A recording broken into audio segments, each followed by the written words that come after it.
Onda Bacana, el podcast donde un mar de interculturalidad y experiencias se entrelazan. Bienvenida, gente linda, a Onda Bacana.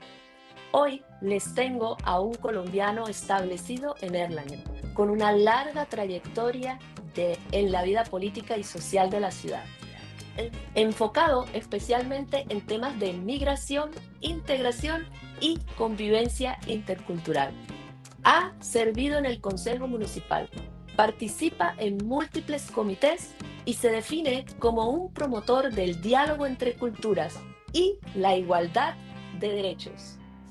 Bienvenido, José Luis Ortega. Encantada de que estés aquí. Muchas gracias. Hombre, fue bastante esquiva esta reunión contigo. Tuvo que pasar mucho tiempo para que llegaras a Onda Bacana, pero me encanta que estés acá. Para la gente de Onda Bacana les damos también la bienvenida y les explicamos que acá tenemos a José Luis Ortega, que antes de ser concejal en Alemania, antes de liderar consejos de integración y de convertirse en una de las voces de la diáspora latinoamericana en Alemania, pues José Luis Ortega naturalmente era un joven estudiante en Bogotá. Su camino comenzó entre aulas universitarias, debates estudiantiles y una tesis sobre un reactor nuclear. Y bueno, en esta primera charla queremos recorrer esos años de formación cuando José Luis estaba en la Universidad Javeriana, en la Universidad Distrital, la del movimiento estudiantil y pues las primeras preguntas que marcaron su vida. Entonces, José Luis, cuéntanos, tú comenzaste estudiando administración de empresas en la Universidad Pontificia Javeriana. ¿Qué te llevó a elegir esa carrera en ese momento? Bueno, una corrección. Yo comencé inicialmente a estudiar ingeniería electrónica en la Javeriana y Okay. Estudié un semestre en la Javeriana y me expulsaron de la universidad porque tenía muy bajas notas. Durante todo el semestre pasaba más tiempo en cine que en la universidad. En ese tiempo tenía 17 años y bueno, estaba muy joven todavía. Okay. Luego de eso sí estudié administración de empresas, estudié en la Universidad de La Salle. Estudié 3 años de administración de empresas y después de eso me di cuenta que mi carrera, la que me interesaba realmente era la ingeniería electrónica. Entonces me retiré de la universidad y empecé a estudiar en la Universidad Distrital, esta vez sí ingeniería electrónica. Durante mi estudio en la Distrital nos tocó un cierre de la universidad por motivos políticos. Estaba yo apenas en el segundo semestre cuando cerraron la universidad y estuvo cerrada casi 2 años y pico. Y eso, cuando volvieron a abrirla, volví a entrar a la universidad y terminé mi carrera ahí. ¿En la Distrital? En la Distrital. Y bueno, entonces tú empiezas a estudiar energía electrónica, el giro se da porque te das cuenta que eso es lo que realmente te atrae. Y a mí me llamó mucho la atención que me contaste que tú hiciste una tesis sobre el reactor nuclear. ¿Qué investigabas exactamente en ese momento? Sí, en Colombia, en Bogotá, hay un reactor nuclear de investigación en el Instituto de Investigaciones Nucleares. Y allí hicimos una tesis junto con 2 compañeros, una tesis sobre una mejora del canal de potencia de ese reactor. Hicimos un proyecto de grado con esto.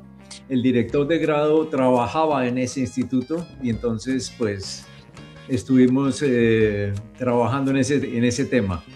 Era el título de la tesis es muy largo, ya no lo recuerdo exactamente, pero era justamente los cambios en el canal de potencia del reactor nuclear de investigación del Instituto de Investigaciones Nucleares de Bogotá. Ok, yo no sé si sea como mucho preguntar si ya en esa época tenías una inquietud social detrás de ese interés científico. Sí, claro, claro que sí. Yo estuve en la universidad, estuve en el movimiento estudiantil. En ese tiempo, después del cierre, el movimiento estudiantil procuraba preferentemente que la universidad siguiera funcionando, Ok, que hubiera medios suficientes para la universidad y que nos permitieran seguir nuestra carrera sin tantas interrupciones, sin tantos problemas. Y yo fui elegido como representante de los estudiantes para en el bienestar universitario. Era el representante de los estudiantes en el bienestar universitario durante el último año de carrera en la universidad. oye, pues muy, muy activo desde el principio en la parte social, pues en la demanda de los derechos para los estudiantes en este caso. ¿Tú qué aprendiste sobre organización y liderazgo en esos años, José Luis? Bueno, fue muy interesante porque además yo era el único que no estaba en ningún partido político. Ok, Estaban, claro, mis compañeros estaban en toda clase de movimientos y de partidos, y yo era el sí, único de ese movimiento que no tenía un partido político. Mi ok, interés era realmente la universidad. ok, ok, ok. Pero Pero comenzó una fue vocación política, una ¿no? cuestión interesante ver, bueno, aprendí a actuar en público. Yo había sido profesor en ese tiempo, yo era profesor también en Ok, una universidad de carreras intermedias, y entonces tenía más facilidad para hablar en público. Y eso me ayudó muchísimo, claro, en el movimiento estudiantil también, porque podía comunicar con los compañeros lo que yo pensaba. ok. Y bueno, pero ¿y qué realmente era lo que tú esperabas en aquel momento tan joven de tu vida?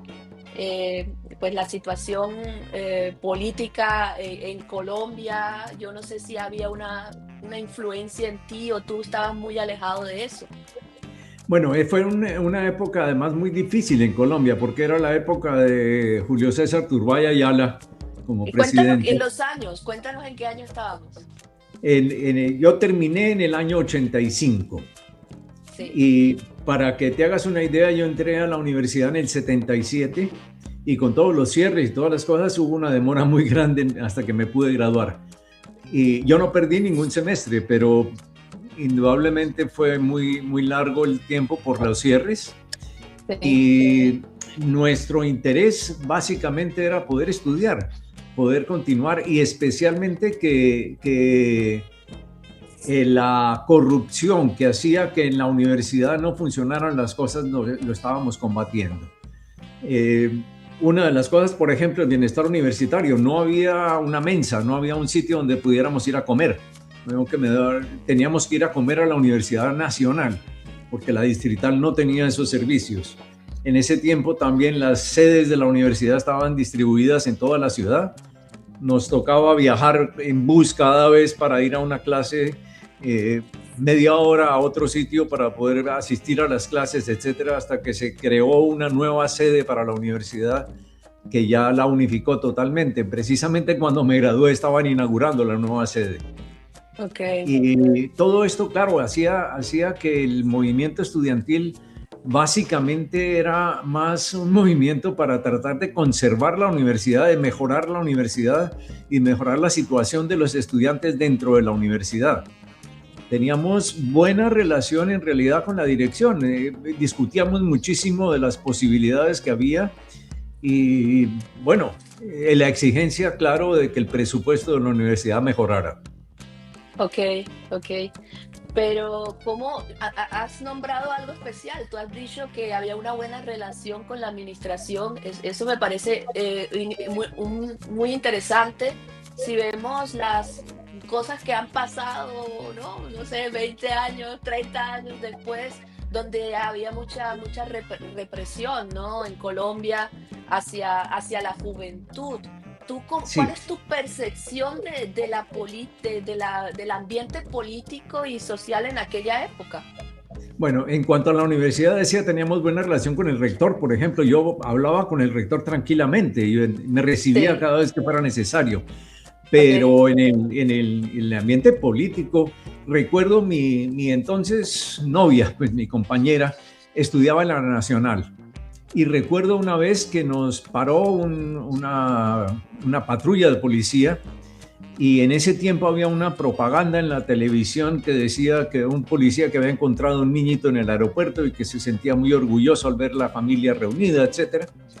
Y bueno, lo cuento porque cuando nos paró esta patrulla de policía, nos preguntó los papeles, y yo saqué mi documento de identidad y mi carnet de universidad, y ella también mostró su carnet de la Universidad Nacional y yo de la Distrital. Y el teniente que estaba al frente de este grupo, un jovencito así con un uniforme muy elegante, sonrió, se volteó hacia sus soldados o a sus policías, perdón, y les dijo: cuando pateé a un estudiante me sentí orgulloso de ser policía. Oh, por Dios, ok. Eso habla mucho Eso dice mucho de lo que era esta época. De lo que era esa una época en que te detenían en la calle por ningún motivo, sin ninguna razón. Una vez me pasó, inclusive yo trabajaba en ese tiempo también, trabajaba y estudiaba, y iba saliendo de la empresa tarde porque teníamos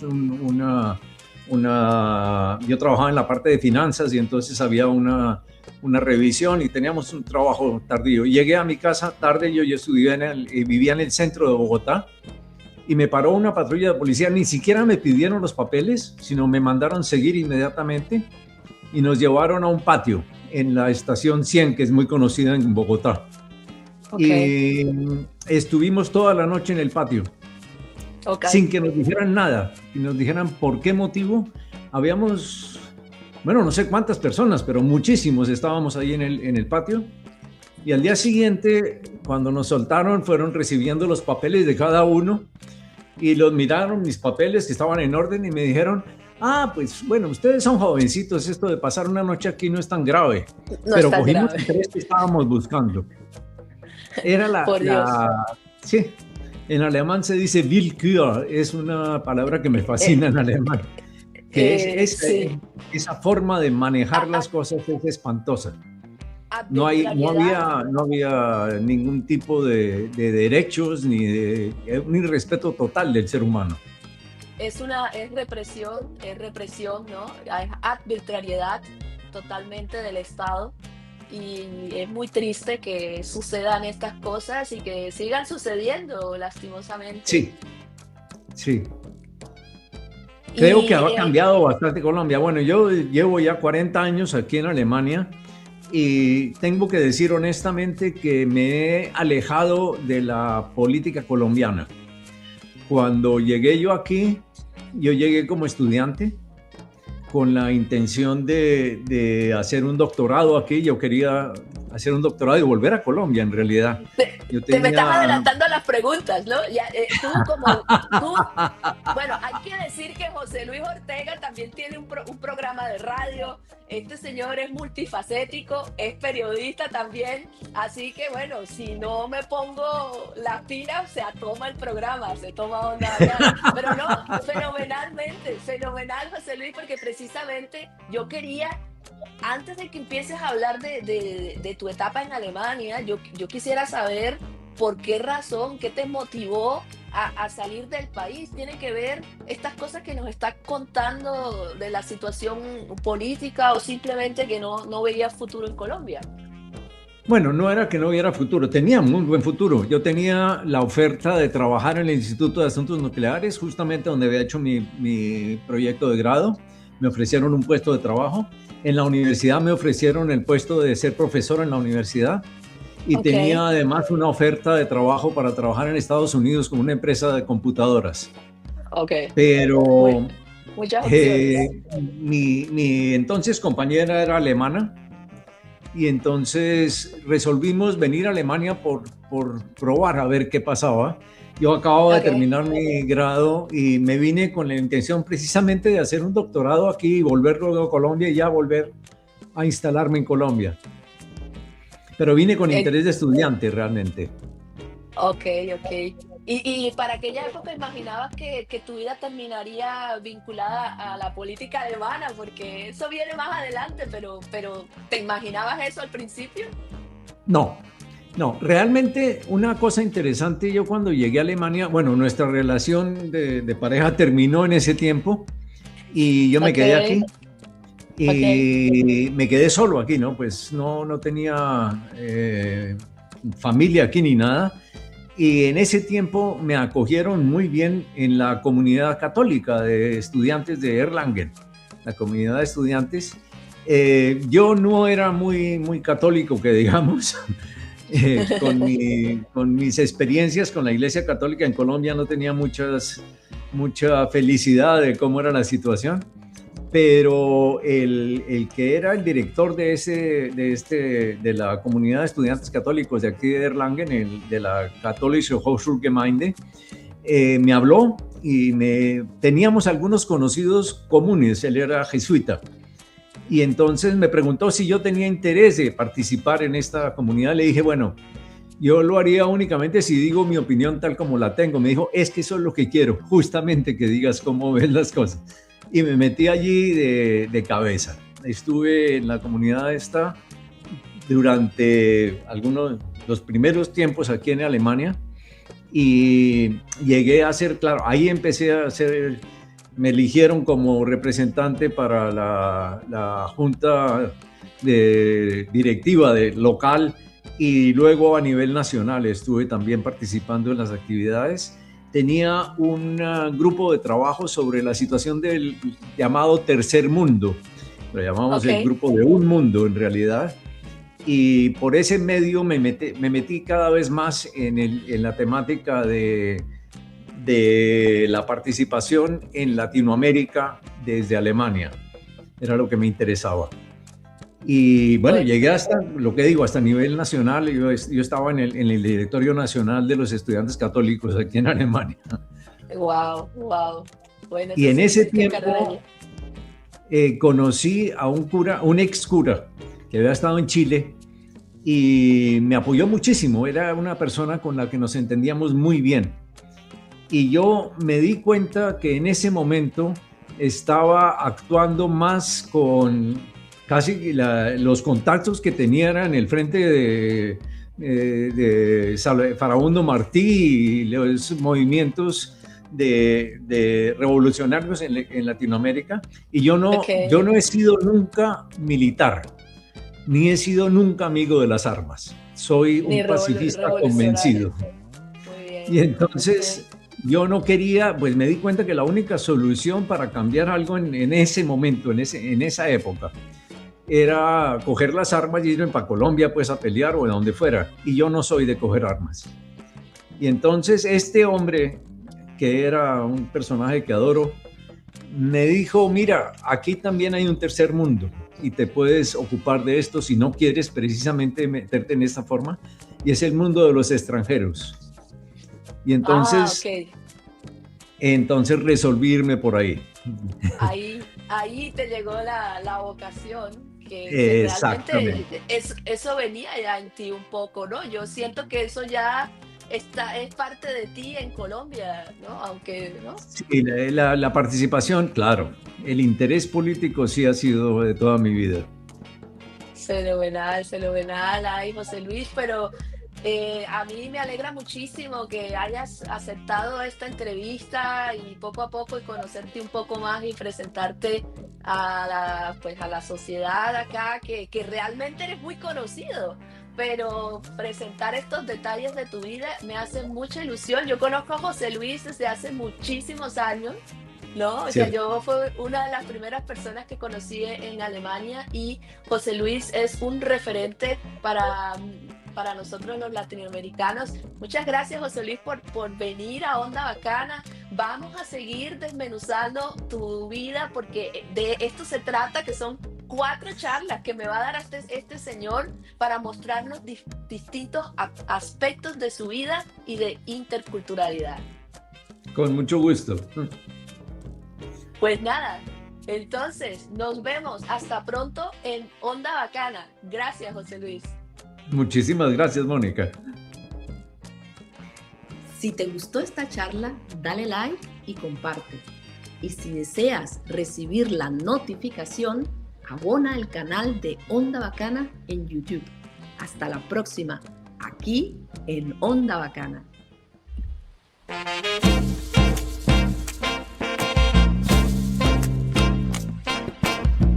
Onda Bacana, el podcast donde un mar de interculturalidad y experiencias se entrelazan.